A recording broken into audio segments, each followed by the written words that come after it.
Oke, halo semuanya. Pada video kali ini kita akan bahas mengenai Golang, yaitu bagaimana cara kita melakukan debugging apabila program kita panik. Materi debugging ini aku ambil dari salah satu komentar di videoku. Jadi kalau kalian punya ide materi atau kritik saran apapun silahkan sampaikan di kolom komentar. Kalau kalian lebih nyaman ngobrol-ngobrol atau tanya-tanya di Discord, ya silahkan join Discord yang ada di link di deskripsi. Oke, tanpa berlama-lama mari kita masuk ke materinya. Oke, untuk demo video kali ini mungkin akan lebih singkat, karena panik ini sebenarnya sudah sering banget aku bahas di video-videoku sebelumnya, nanti kalian bisa cek di card di atas. Jadi kalau aku boleh persingkat dikit, flashback dikit, apa itu panik? Jadi gampangnya panik itu merupakan runtime error yang ada di Golang. Kan kalau Golang itu kan dia static typing, yang berarti setiap ada error sintaks atau apapun itu bisa di-highlight lewat editornya. Tapi kalau runtime error itu terjadi saat programnya udah jalan. Jadi dia nggak bisa dideteksi sebelum programnya jalan. Runtime error kayak gitu, kalau sebutan yang ada di Golang itu namanya panic. Umumnya, panic ini terjadi saat kita berurusan dengan yang namanya struct atau interface. Nah, aku contohkan di sini misalkan aku punya struct dengan nama student kayak gini. Dia cuma punya nama. Misalkan kayak gini. Dan dari fungsi main kita, ini aku coba inisiasi. Lalu aku coba print namanya aja. Nah, di sini aku coba isi misalkan Mario seperti ini. Dan di printnya, aku akan ngeprint namanya aja. Kayak gini. Terus aku coba run programnya.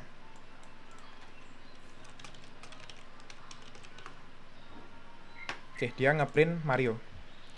Ini kalau kita nggak berurusan sama pointer ya. Tapi kalau kita berurusan sama pointer, ada hal-hal yang memang perlu kita aware. Contohnya, ini student ini aku coba konversi dia menjadi... Oh, jangan dulu deh. Misalkan aku kosongkan seperti ini. Apa yang terjadi? Nah, dia kosong, dia berubah empty string. Karena kalau di Golang, mekanisme value di Golang itu apabila nggak kita inisiasi, dia akan ada default value-nya. Yang berarti kalau di sini default value-nya itu dia student dengan name-nya berupa empty string, seperti itu. Tapi kalau misalkan ternyata ini pointer, ini beda cerita. Karena pointer itu kan sebenarnya sejatinya cuman address gitu aja, dia menunjuk ke suatu tempat. Nah, kalau dia nil, itu dia nggak menunjuk manapun. Atau dia nggak ada memorinya, nggak ada memori yang ditunjuk, kayak gitu. Dan apabila kita akses seperti ini, yang ada program kita error. Nah, ini yang dinamakan panik atau runtime error. Dan naturalnya itu biasanya terjadi kalau kita akses struct yang nil atau struct pointer yang nil gitulah. Kalau kasusnya satu fungsi gini doang, fungsi kita kan sederhana ya. Kita bisa tahu tuh, student ini, panik ini terjadinya karena apa?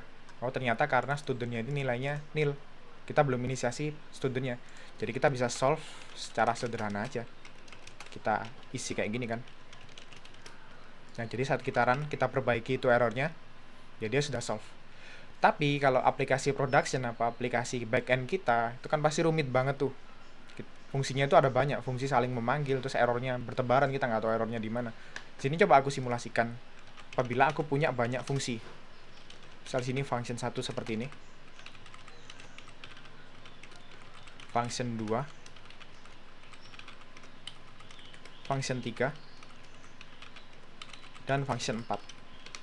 Untuk yang tadi di main ini aku pindahkan ke function 4.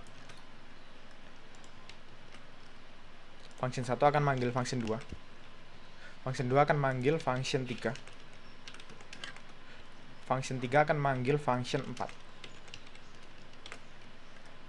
Oke. Terus ini aku coba bikin dia panik.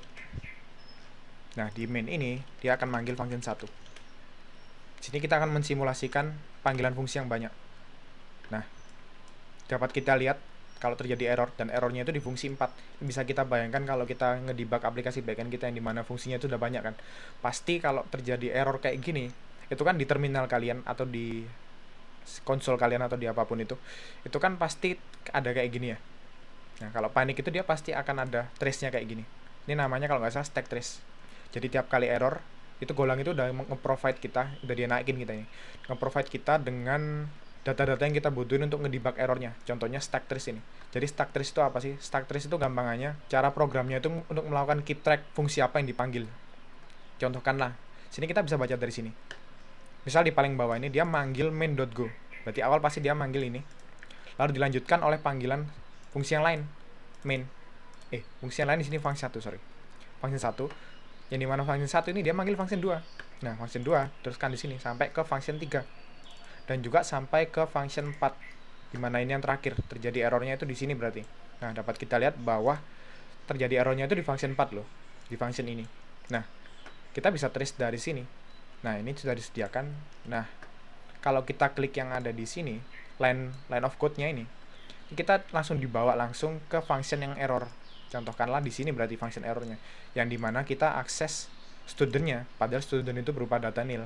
Jadi untuk cara bacanya, untuk cara baca error panic ini sebenarnya sesimpel itu. Kita bisa baca aja dari terminalnya kan.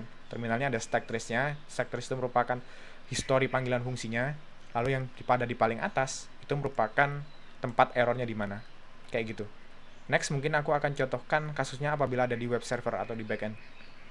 Oke, ini aku sudah siapin web service sederhana. Jadi ini merupakan web service yang aku reuse dari video sebelumnya yang terkait bagaimana cara memanggil API yang baik dan benar. Sekalian bisa tonton penjelasan detail mengenai project ini. Pada intinya adalah ini tuh web service yang aku bangun dari C. Ini aku coba pakai C. Lalu web service ini nanti sebenarnya ada dua. Ada web service yang satu ini dan ada web service dari klien ini. Cuman aku aktifkan yang dari main.go ini aja untuk kita demo terkait paniknya aja. Oke, ya sesederhana itu sih. Sini cuma ada satu controller yang namanya inconsistent controller. Nah, dari sini ini aku coba simulasikan paniknya. Misalkan di sini kita bangun controller yang dia dapat membaca autentikasi dari middleware gitu kan. Nah, biasanya itu kan dia di passing via pointer, katakanlah seperti itu. Yang dimana itu rawan terjadi panik apabila misalkan rutenya itu atau controllernya itu belum kita set middleware autentikasinya. Sehingga waktu diteruskan ternyata usernya belum di set, padahal itu pointer to user struct.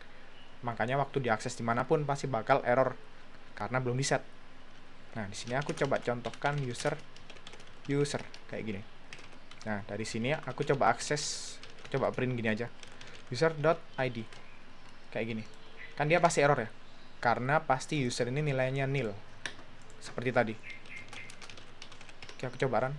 Kita bisa panggil melalui postman seperti biasanya. Nah, kita send metodenya post. Nah, dia terdapat error. Karena apa? Karena dia berusaha ngakses nil. Ini dapat kita lihat kalau konteksnya itu web service, dia lebih jelas errornya. Ini terdapat panic, yang berarti ada sesuatu yang terjadi di program kita, di backend kita. Nah, seperti tadi, Golang itu sudah menyediakan stack trace untuk kita. Ini dapat kita baca sebenarnya. Cuman karena kita pakai framework, karena kita pakai library, katakanlah seperti itu, pasti ada fungsi-fungsi yang sebenarnya itu dipanggil di belakang, di background, tapi nggak kita tahu, nggak kita pahami lah. Makanya stack trace ini panjang banget, karena fungsi-fungsi yang ada di C itu banyak banget, yang dimana itu nggak kita expose, nggak di-expose ke kita, kayak gitu. Nah, dari sini, ini kita bisa cek yang penting-penting aja. Katakanlah, ini GoC berarti dia masih masuk C-nya, terus Cmux ini dia berarti masih masuk C-nya. Nah, baru sampai sini HTTP net server. Oh, ini punyanya net berarti.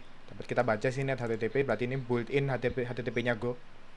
Baru sampai sini, sampai main.go kita. Ini kita bisa cek di mana errornya. Apabila kita klik di sini, kita coba geser ke bawah. Terus kita klik di sini. Kalau kita pakai VS Code itu dia otomatis akan masuk ke filenya, akan otomatis masuk ke errornya itu di mana sih? Karena di sini kan sudah didetailkan ya. Dapat kita lihat. Dari Golang itu sudah mengasih tahu errornya di mana. Dapat kita lihat kalau di line 22 ini kosong, tapi di sekitarnya di sini ada kita akses user yang nil. Maka dapat kita simpulkan kita ketemu nih errornya di sini. Ya, solve-nya kita hapus aja atau apapun. Oke, mungkin itu untuk materi debugging panic. Dan sebenarnya kalau mengenai panic ini handlingnya macam-macam. Nggak hanya kita perlu baca ini doang, tapi kita perlu handle itu secara proper. Dan sebenarnya ini sudah pernah aku sebutkan atau jelaskan juga di videoku sebelumnya. Yang pertama itu ada recover function ya, jangan lupa recover. Kalau kita pakai web service apapun itu jangan lupa ada recovernya, entah pakai middleware atau apapun mekanismenya. Intinya biar programnya itu nggak tiba-tiba berhenti, karena ada kemungkinan programnya berhenti apalagi kalau panic. Lalu yang kedua bisa melakukan logging yang proper. Logging itu bisa dari mana aja. Contoh paling primitifnya atau paling mudahnya ya kita logging aja di terminal. Tapi apabila itu udah masuk production atau aplikasi yang jadi itu, baiknya memang loggingnya proper. Entah itu loggingnya kita simpan di file, kita integrasikan dengan Grafana, apapun itu. Lalu yang ketiga dan paling utama adalah ngoding yang benar yang pasti. Jangan sampai kita skill issue.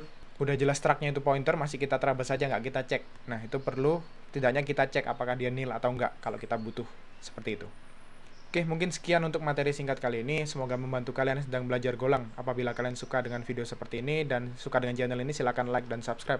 Sekali lagi, kalau kalian punya materi atau topik apapun yang bisa kita bahas, silahkan sampaikan di kolom komentar. Dan biasanya aku buat artikel di Medium setiap minggunya. Jadi kalau kalian pengen baca atau pengen follow, silahkan klik Medium yang ada di profilku. Oke, sekian untuk video kali ini. Semoga membantu dan sampai jumpa di video selanjutnya. Bye-bye.